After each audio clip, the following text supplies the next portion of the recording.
नमस्कार, मैं मानवेंद्र सिंह प्रगति कोचिंग के द्वारा आज आपको पढ़ाने जाऊंगा इंडियन फ्रीडम स्ट्रगल का पार्ट 2। ठीक है, पार्ट फर्स्ट में जैसे कि मैंने बताया था 1857 की क्रांति के बारे में सारा डिटेल में बताया था, राइट। डिटेल में बताया था तो मैं विस्तार में चल रहा था उस टाइम, राइट। तो विस्तार में क्या क्या चीज़ें बताई गई थी। 10 मई 1857 को दोबारा से क्रांति स्टार्ट हुई थी, राइट। किसके द्वारा? सैनिकों द्वारा स्टार्ट की गई थी। तो वो 10 मई 1857 को स्टार्ट हुई। 11 मई को कहाँ चले गए थे? 11 मई को वो चले गए थे दिल्ली, राइट। और 12 मई को उन्होंने क्या किया था? 12 मई को दिल्ली में विजय दर्ज कर ली थी। उस टाइम विजय जब दर्ज की थी तो उस टाइम दिल्ली के जो शासक थे वो कौन थे? कुंवर बहादुर शाह द्वितीय थे, राइट। और वहाँ पे जो नेतृत्व कर रहे थे बहादुर शाह द्वितीय का सेनापति थे कौन थे? वक्त खां, जो मैंने बताया था ना, वक्त खां। तो वो वहाँ पे क्या वास्तविक नेतृत्व कर रहे थे। उसके बाद जो मैं आज पढ़ाने जा रहा हूँ उसके बाद जो मैं आज पढ़ाने जा रहा हूँ उसके बाद पढ़ाने जा रहा हूँ जगह और कौन वहाँ पे शासक विद्रोह कर रहा और दमन कौन कर रहे हैं और मुख्य बिंदु क्या है। ओके, मैं ये सारा आपको जगह के अनुसार डिटेल में एक एक चीज़ बताऊंगा पार्ट 2 में, ठीक है। तो आप एक बार देखिएगा ध्यान से, ठीक है। दिल्ली में कौन कर रहे थे? दिल्ली के शासक कौन थे? बहादुर शाह द्वितीय थे। और उनका दमन कौन कर रहे थे? हडसन और निकोलस। कौन? हडसन और निकोलस। पहले वो निकोलस कर रहे थे। निकोलस की मृत्यु होने के बाद हडसन ने किया था, राइट, वहाँ पे दमन। और उसमें मुख्य बिंदु में क्या है कि जैसा कि जो बहादुर शाह द्वितीय थे, जब दमन निकोलस और हडसन दोनों लोग कर रहे थे तब बहादुर शाह द्वितीय को कहाँ पे भेज दिया गया था? रंगून भेज दिया गया था। और रंगून भेजने के बाद 1862 में उनकी क्या हो गई थी? मृत्यु हो गई थी। और बहादुर शाह द्वितीय का सेनापति और उनका जो मुख्य नेतृत्व करने वाले जो व्यक्ति थे उसका नाम क्या था? वक्त खां। ये जरूर याद रखिएगा कि बहादुर शाह द्वितीय का जो मुख्य नेतृत्व कर रहा वो वक्त खां था, ठीक है। उसके बाद लखनऊ से कौन कर रहे थे? बेगम हजरत महल कर रहे थे। और उनका दमन कौन कर रहे थे? कैंपबेल उनका दमन कर रहे थे। और वो उनके डर के चक्कर में वो कहाँ चली गई थी? वो नेपाल चली गई थी। जो बेगम हजरत महल थी वो कहाँ चली गई थी? नेपाल चली गई थी, ठीक है। लखनऊ से कर रही थी। कानपुर से कौन कर रहा था? नाना साहेब का एक चीज याद रखिएगा, नाना साहेब का दूसरा नाम क्या था? धोनूपंत। ये जरूर याद रखिएगा। देखिए, नाना साहेब का दूसरा नाम क्या था? धोनूपंत, ठीक है। और उनका दमन कौन कर रहे थे? कैंपबेल। और वो कौन थे? नाना साहेब थे बाजीराव द्वितीय के दत्तक पुत्र थे। नाना साहब कौन थे? बाजीराव द्वितीय के दत्तक पुत्र, ठीक है। ग्वालियर, अब देखो नाना साहब के साथ तात्या टोपे भी यहाँ पे क्या कर रहे थे? वो कर रहे थे, विद्रोह कर रहे थे। बट वो बाद में ग्वालियर आ गए और ग्वालियर से वो ग्वालियर आ चुके थे। ग्वालियर में विद्रोह करना स्टार्ट किया उन्होंने। बट उनके एक दोस्त थे मानसिंह के विश्वासघात में उनको फांसी दे दी गई थी, ठीक है। मानसिंह के विश्वासघात में फांसी दे दी गई थी, ठीक है। किसको? तात्या टोपे को, ग्वालियर में, ठीक है। लेकिन उनको एक चीज और आपको जो एग्जाम में जो पूछा जाता है उसको याद रखिएगा कि तात्या टोपे का जो दूसरा नाम जो दूसरा नाम था वो नाम क्या था उनका? रामचंद्र पांडुरंग। अगर आपसे एग्जाम में पूछ लिया जाए कि तात्या टोपे का जो दूसरा नाम क्या है तो आप बता सकते हैं रामचंद्र पांडुरंग, ठीक है, रामचंद्र पांडुरंग। और झांसी से तो सबको पता है कि रानी लक्ष्मीबाई कर रही थी, राइट। झांसी से कौन कर रही थी? रानी लक्ष्मीबाई। और उनका दमन कौन कर रहे थे? Sir heroes. कौन कर रहे थे? Sir heroes. और झांसी की रानी लक्ष्मीबाई जो झांसी से जो शासक थी और दमन सर हिरोज कर रहे थे। और जो रानी लक्ष्मीबाई थी वो कौन थी? वो गंगाधर राव की क्या थी? विधवा थी, ठीक। कौन थी? गंगाधर राव की क्या थी? विधवा थी। और जो दत्तक पुत्र था उनका वो कौन था? दामोदर राव, राइट। कौन था? दामोदर राव, ठीक है। और बिहार से कौन थे? कुंवर सिंह। कौन से थे? बाबू कुंवर सिंह। और इनके ऊपर दमन कौन कर रहा था? William Taylor. कौन कर रहा था? William Taylor. और एक चीज और इसमें याद रखिएगा, बिहार से कौन कर रहा था? बाबू कुंवर सिंह। और जो दमन कर रहे थे विलियम टेलर। और बाबू कुंवर सिंह थे, उन्होंने पूरे 1857 की क्रांति में सर्वाधिक विजय दर्ज की थी, राइट। सबसे ज्यादा विजय दर्ज, अगर आपसे क्वेश्चन पूछ लिया जाए कि सबसे ज्यादा विजय दर्ज करने वाला कौन है तो आप बता सकते हो बाबू कुंवर सिंह, ठीक है। और पटना से कौन कर रहे थे? पीर अली साहब कौन थे? एक बुक सेलर थे, राइट। तो वो कहां से? पटना से कर रहे थे, ठीक है। और इलाहाबाद से कौन कर रहे थे? इलाहाबाद से कर रहे थे लियाकत अली। किसके दमन कौन कर रहा था? शासक तो थे और विद्रोह कर रहे थे लियाकत अली। और लेकिन उनका दमन कौन कर रहे थे? जनरल नील। ठीक है, जनरली उनका दमन कर रहे थे। बरेली से कौन कर रहे थे? खान बहादुर खान। बरेली से कौन? खान बहादुर खान। और उनका दमन कौन कर रहे थे? कैंपबेल कर रहे थे। इसी प्रकार से गोरखपुर से अगर मैं बताते नहीं जाऊँ तो गजाधर सिंह, और मथुरा से देवी सिंह, और राजस्थान से जयदयाल और हरदयाल। ठीक है, राजस्थान से कौन? जयदयाल और हरदयाल। तो इस प्रकार से मैंने ये सारे डिटेल में बताया, एक बार और अच्छे से देख लेते हैं। अगर आपको ये एक बार देख लीजिएगा। दिल्ली से कौन? दिल्ली के जो शासक थे वो बहादुर शाह द्वितीय थे। उनके वास्तविक नेतृत्व कौन कर रहा था? वक्त खां कर रहे थे। वास्तविक नेतृत्व उनके सेनापति थे जो कि वक्त खां थे, वो वहाँ पे नेतृत्व कर रहे थे। ओके, और उनका दमन कौन कर रहा था? हडसन और निकोलस कर रहे थे। ठीक है, लखनऊ से बेगम हजरत महल, और उनका दमन कर रहे थे कैंपबेल, और वो डर के चक्कर में वो कहाँ चली गई थी? नेपाल चली गई थी। ठीक है, कानपुर से कौन कर रहे थे? नाना साहेब। उनका दूसरा नाम क्या था? धोनू पंत। और ओके, और दमन कौन कर रहे थे? कैंपबेल। और नाना साहेब कौन थे? बाजीराव द्वितीय के कौन थे? दत्तक पुत्र। ओके, ग्वालियर से तात्या टोपे का दूसरा नाम क्या था? रामचंद्र पांडुरंग। ओके, और उनके ठीक है, वो क्या थे? नाना साहब के साथ थे तात्या टोपे, और बाद में वो ग्वालियर चले गए। ग्वालियर में उनका एक दोस्त था मानसिंह के विश्वासघात में उनको क्या हो गई थी? फांसी हो गई थी। ओके, अब झांसी से कौन कर रही थी? रानी लक्ष्मीबाई, सब कोई जानता है। और दमन कौन कर रहा था? Sir heroes. और रानी लक्ष्मीबाई थी, वो कौन थी? गंगाधर राव की क्या थी? विधवा थी। और दत्तक पुत्र उनका कौन था? दामोदर राव। ठीक है, और बिहार से बाबू कुंवर सिंह का जो दमन कर रहे थे वो विलियम टेलर थे। और सर्वाधिक विजय दर्ज करने वाले कौन थे? बाबू कुंवर सिंह। पटना से कौन कर रहे थे? पीर अली साहब एक बुक सेलर थे। ठीक है, और इलाहाबाद से लियाकत अली का जो दमन कर रहे थे वो जनरल नील। और बरेली से कौन थे? खान बहादुर खान। उनका दमन कौन कर रहे थे? कैंपबेल। और गोरखपुर से कौन थे? गजाधर सिंह, और जो शासक और विद्रोह थे। और मथुरा से कौन? देवी सिंह, याद रखिएगा। और राजस्थान से जयदयाल हरदयाल। ओके, तो ये चीज़ें सब अच्छी तरह याद रखिएगा, इससे बहुत सारे एग्जाम में क्वेश्चन पूछे जाते हैं। ठीक है, तो इसको याद रखिएगा। देखिए, अभी तक जैसा कि मैंने विस्तार पढ़ा दिया था, विस्तार के बाद मैं बताता हूं कि असफलता के कारण क्या था कि सीमित स्वरूप और क्षेत्र, मतलब कि क्या था? सीमित स्वरूप था और क्षेत्र था। मतलब कि सीमित स्वरूप मतलब जो क्षेत्र था उसमें सीमित स्वरूप था। जैसे कि दक्षिण भारत में इसका अभाव बिल्कुल नहीं था इस क्रांति का, और उत्तर प्रदेश, महाराष्ट्र और राजस्थान इसमें बहुत ज़्यादा तरीके से था। ठीक है, और फिर उसके बाद है नेतृत्व का अभाव। मतलब छोटे छोटे नेतृत्व कर रहे थे लोग। कैसे नेतृत्व कर रहे थे? छोटे छोटे नेतृत्व कर रहे थे। ठीक है, इसमें नेतृत्व का अभाव हो गया, दूसरी बात।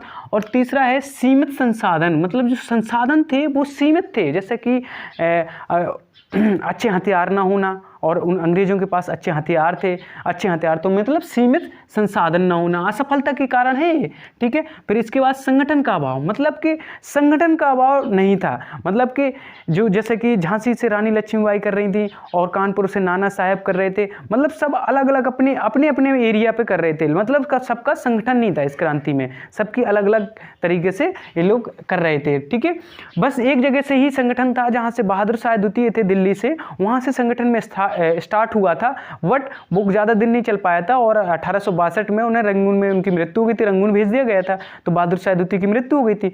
तो संगठन का अभाव था, मतलब संगठन नहीं थे सब लोगों के बीच। ठीक है, भारतीयों का समर्थन, जो कि भारतीयों का कुछ वर्ग तो ऐसे थे, मतलब भारतीयों का समर्थन कुछ वर्ग तो ऐसे थे जिन्होंने बिल्कुल सपोर्ट नहीं किया था इस क्रांति के बारे में। जैसे शिक्षित वर्ग था, तो शिक्षित वर्ग ने तो बिल्कुल ही सपोर्ट नहीं किया था। कुछ जमींदारों ने इसमें सपोर्ट नहीं किया था। जैसे कि बिहार से थे एक बाबू कुंवर सिंह, वो एक जमींदार थे, तो वो इस क्रांति को लड़ रहे थे। तो कुछ लोगों को ऐसा लगा था कि इस क्रांति को ये जो क्रांति हो रही है ये जमींदारों के बीच हो रही है, राइट, जमींदारों के बीच हो रही है। तो इस वजह से कुछ जमींदारों ने भी सपोर्ट नहीं किया था, और शिक्षित वर्ग ने तो बिल्कुल ही नहीं किया था। ठीक है, तो भारतीयों का समर्थन, मतलब भारतीयों का संपूर्ण रूप से समर्थन नहीं था, इस वजह से ये असफल हुई क्रांति। ठीक है, उद्देश्य की स्पष्टता का अभाव, और उद्देश्य की स्पष्टता का अभाव, राइट। उद्देश्य, इसका कोई फिक्स्ड उद्देश्य नहीं था, सब अपनी अपनी जगह को बचाना चाह रहे थे। उस जैसे कि नाना साहब थे, वो अपनी जगह बचाना चाहते थे, कानपुर वहाँ पे अपना शासन बिठाना चाहते थे। झांसी में रानी लक्ष्मीबाई, कानपुर हो गया, फिर लखनऊ में बेगम हजरत महल, वो अपना शासन बचाने चाहती थी। तो उद्देश्य तो उद्देश्य का स्पष्टता का अभाव नहीं था, मतलब कि कोई फिक्स स्पष्ट नहीं था। इसके बाद क्या देखेंगे, परिणाम देखेंगे। परिणाम में क्या था कि जुलाई 1858 में, राइट, जुलाई 1858 में क्या था, रानी विक्टोरिया ने क्या हुआ था कि कंपनी को खत्म कर दिया था। पहले क्या कंपनी का शासन चलता था, राइट, कंपनी का शासन चलता था, तो 1858 में क्या हुआ कि कंपनी को खत्म कर दिया और किसका शासन चला, ताज का शासन चला, मतलब क्राउन। तो ताज का शासन स्टार्ट हुआ 1858 में। ओके, फिर क्या है कि जो डलहौजी हड़प नीति थी वो भी क्या कर दी गई, समाप्त कर दी गई। जो डलहौजी हड़प नीति थी, परिणाम देखो, परिणाम देख रहे हैं हम, राइट, परिणाम क्या निकले, इतनी जो क्रांति हुई है, ये सारी क्रांति हुई थी, इसमें जो परिणाम निकले वो मैं बताने जा रहा हूं। तो डलहौजी की हड़प नीति तो वो क्या थी, वो समाप्त कर दी गई, और जो देसी नरेश की स्थिति थी वो पूर्णतः पूर्णवत कर दी गई। मतलब जो देसी नरेश थे, जो वहाँ पर नरेश थे, राजा थे, उनकी क्या हुआ कि स्थिति जो क्या है पूर्णतः बना दी गई। ठीक है, जो जैसे जिस प्रकार से वो नरेश थे उसी प्रकार से उनको नरेश बना दिया गया। और सेना का क्या एक्सचेंज हुआ, सेना क्या थी 5:1 में और 2:1, जो 5:1 में थी, जैसे कि 5 भारतीय सैनिक थे और 1 अंग्रेजी शासक था, उसी प्रकार से फिर क्या कर दिया गया, 2 क्या कर दिए गए, 2 लिए हैं भारतीय सैनिक और फिर 1 अंग्रेजी शासक, इस प्रकार से चेंज कर दिया गया, राइट। पहले 5:1 में थी, फिर 2:1 में कर दी गई। फिर क्या हुआ, फिर एक सभा का गठन किया गया, जिसमें भारतीय सचिव 15 मंत्रिपरिषद की एक सभा को गठन किया गया। ठीक है, और सबसे अच्छा पॉइंट क्या है, कभी कभी पूछ लिया जाता है कि मुगल वंश का जो अंत हुआ वो कब हुआ। तो मुगल वंश के जो अंतिम शासक थे वो कौन से थे, बहादुर शाह द्वितीय थे। और बहादुर शाह द्वितीय 1862 में रंगून में उनकी मृत्यु हो गई थी। जब अंग्रेजों ने उन्हें रंगून भेज दिया था तो 1862 में उनकी मृत्यु हो गई। 1862 में मृत्यु होने के बाद मुगल वंश हमेशा के लिए क्या हुआ था, समाप्त हो गया था। क्या हुआ था, समाप्त हो गया था। तो ये चीज़ें सारी आपको समझ में आई, राइट। एक बार मैं फिर दोबारा से बता देता हूँ। असफलता के कारण थे सीमित स्वरूप था, सीमित स्वरूप और क्षेत्र, मतलब कि एक सीमित स्वरूप, मतलब कि जैसे कि दक्षिण भारत में बिल्कुल नहीं, 1857 की क्रांति का कोई अभाव नहीं पड़ा था, लेकिन उत्तर प्रदेश, राजस्थान, महाराष्ट्र यहाँ पे बहुत बड़ा अभाव था। ठीक है, तो सीमित स्वरूप और क्षेत्र, नेतृत्व का अभाव, मतलब कि लिमिटेड लोग नेतृत्व कर रहे थे, इसका मतलब ज़्यादा लोग नहीं नेतृत्व कर रहे थे, राइट, छोटे छोटे नेतृत्व हो रहे थे।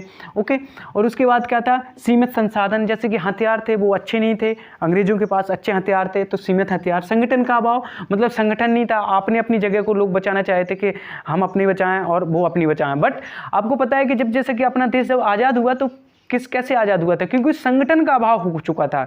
मतलब कि ये कांग्रेस के शासनकाल में हुई थी, राइट। तो कांग्रेस में क्या हुआ था, संगठन का अभाव हो गया था। इस वजह से क्या हुआ था कि हम 1947 15 अगस्त 1947 को हम आज़ाद हो गए थे। तो क्या था कि उस टाइम क्या थी, कांग्रेस, राइट। बट यहाँ पे संगठन का अभाव नहीं था। क्या नहीं था, संगठन का, राइट, संगठन का अभाव नहीं था। भारतीयों का समर्थन, काफ़ी भारतीयों का समर्थन नहीं था। जैसे कि 1857 की क्रांति में जो शिक्षित वर्ग थे, शिक्षित वर्ग, उनका क्या था, संगठन, उनका क्या था, समर्थन नहीं था।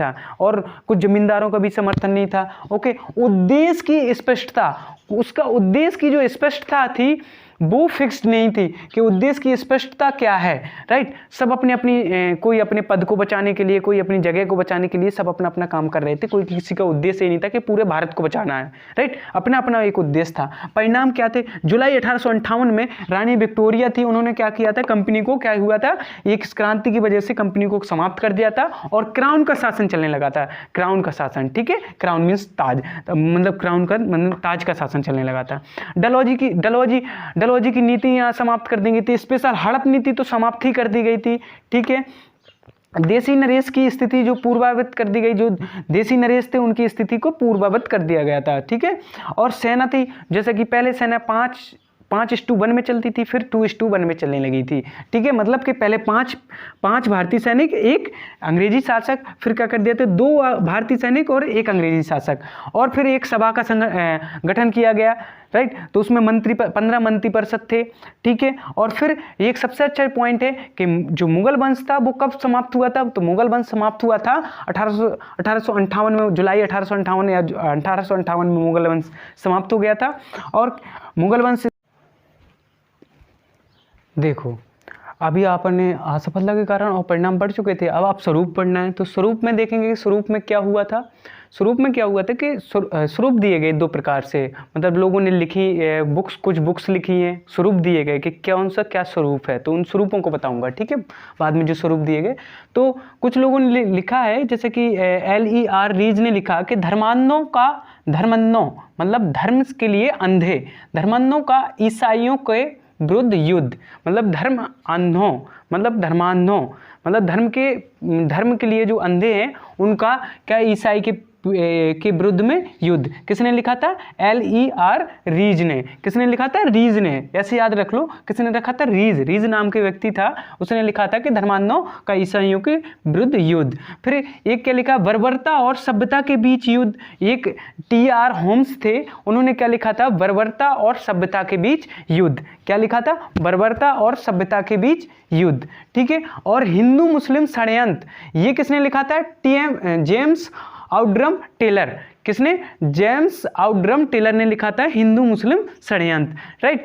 और ये कौन से थे? ये निगेटिव टाइप के लोग थे, मतलब कि जिन्हें लगता था कि ये निगेटिव विद्रोह है, राइट। ये नेगेटिव विद्रोह की वजह से इन्होंने इस तरीके से ये जो चीज़ें हैं वो लिखी हुई हैं, राइट। हिंदू मुस्लिम षड्यंत्र, जेम्स आउड्रम और टेलर, ये बुक्स ये काफ़ी हद तक एग्जाम में आपको पूछ लिए जाते हैं कि ये किसने लिखा? हिंदू मुस्लिम षड्यंत्र, राइट। 1857 की क्रांति को, सैनिक विद्रोह किसने लिखा था? लॉरेंस सिले और डेविलियन होम्स। किसने लिखा था? लॉरेंस सिले और डेविलियन होम्स ने लिखा था क्या? सैनिक विद्रोह। ये एक सैनिक विद्रोह है, मतलब इन्होंने कहा था कि ये एक सैनिक विद्रोह है। और एक थे RC मजूमदार, ठीक है। RC मजूमदार थे, उन्होंने लिखा था ना प्रथम स्वतंत्रता, ना प्रथम राष्ट्रीय स्वतंत्रता, ना ही स्वतंत्रता संग्राम। उन्होंने क्या लिखा था? RC मजूमदार ने लिखा था ना प्रथम स्वतंत्रता, ना प्रथम राष्ट्रीय स्वतंत्रता, ना ही स्वतंत्रता संग्राम।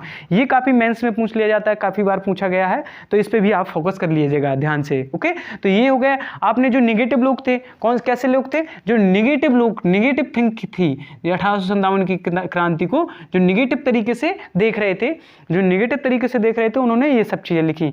अब ठीक है, और बाकी दूसरे लोग थे, उन्होंने लिखा, जैसे कि जो भारतीय थे, उन्होंने लिखा था प्रथम स्वतंत्रता संग्राम, मतलब कि जो हमारे लिए थी वो तो हमारे लिए प्रथम स्वतंत्रता संग्राम थी, जो कि किसने लिखा था? BD सावरकर जी ने। किसने लिखा था? BD सावरकर ने। BD सावरकर ने क्या लिखा था? प्रथम स्वतंत्रता संग्राम। अगर आपको पेपर में काफी पूछ लिया जाए कि प्रथम स्वतंत्रता संग्राम जो बताया गया कि प्रथम स्वतंत्रता संग्राम किसने लिखा, तो आप बता सकते हैं BD सावरकर, ठीक है। सुनियोजित स्वतंत्रता संग्राम और राष्ट्रीय विद्रोह डलहौजी के प्रति, मतलब डलहौजी के प्रति जो राष्ट्रीय विद्रोह और सुनियोजित स्वतंत्रता संग्राम, ये किसने लिखा था? अशोक मेहता ने, ठीक है। ये किसने लिखा था? और एक क्रांति और है कि एक चीज और लिखी गई थी, 1857 बुक लिखी गई कि 1857 है, तो 1857 की क्रांति, बट उसका नाम है 1857। बुक किसने लिखा? SN सेन ने। किसने लिखा था? SN सेन ने, ठीक है। ये किसने लिखा था? SN सेन ने। तो इस प्रकार से मैंने बताया कि सारा स्वरूप समझ में आया। स्वरूप एक बार रिवाइज कर लीजिएगा। स्वरूप को क्या है? धर्मांधों का ईसाई के विरुद्ध युद्ध, धर्म के जो अंधे हैं उनके प्रति ईसाई के, जो निगेटिव लोग हैं ये पॉजिटिव लोग हैं हमारे लिए, क्योंकि हम जो 1857 की क्रांति हुई वो हमारे लिए अच्छी थी, राइट। तो ये निगेटिव लोग हैं, ये पॉजिटिव लोग हैं। तो इन्होंने लिखा धर्मांधों का ईसाइयों के लिए विरुद्ध, LER रीज ने लिखा था। जो रीज, देखो रीज वर्ड याद रखोगे तो धर्मांधों को याद हो जाएगा, ठीक है। बर्बरता और सभ्यता के बीच युद्ध, ये किसने लिखा था? होम्स ने लिखा था, TR होम्स करके, ठीक है। हिंदू मुस्लिम षड्यंत्र, ये किसने? जेम्स आउड्रम और टेलर ने लिखा था, ठीक है। सैनिक विद्रोह लॉरेंस और सिले ने लिखा था, ठीक है। ना प्रथम स्वतंत्रता, ना प्रथम राष्ट्रीय स्वतंत्रता, ना ही स्वतंत्रता संग्राम, किसने लिखा था? RC मजूमदार, ठीक है। ये हो गए निगेटिव लोग। और पॉजिटिव लोग कौन थे? प्रथम स्वतंत्रता संग्राम किसने लिखा था? वो लिखा था BD सावरकर, ठीक है। और सुनियोजित स्वतंत्रता संग्राम और राष्ट्रीय विद्रोह डलहौजी के प्रति राष्ट्रीय विद्रोह और सुनियोजित स्वतंत्रता संग्राम, ये किसने लिखा था? अशोक मेहता। और अगला है 1857, जो बुक लिखी गई 1857 की क्रांति के अनुसार, जो चीज 1857 लिखा गया वो लिखा था SN सेन ने। किसने लिखा था? SN सेन ने। इस प्रकार से ये सारी चीजें मैंने आपको एक एक पॉइंट बाय पॉइंट बता दिया। असफलता के कारण बताए मैंने, परिणाम बता दिए।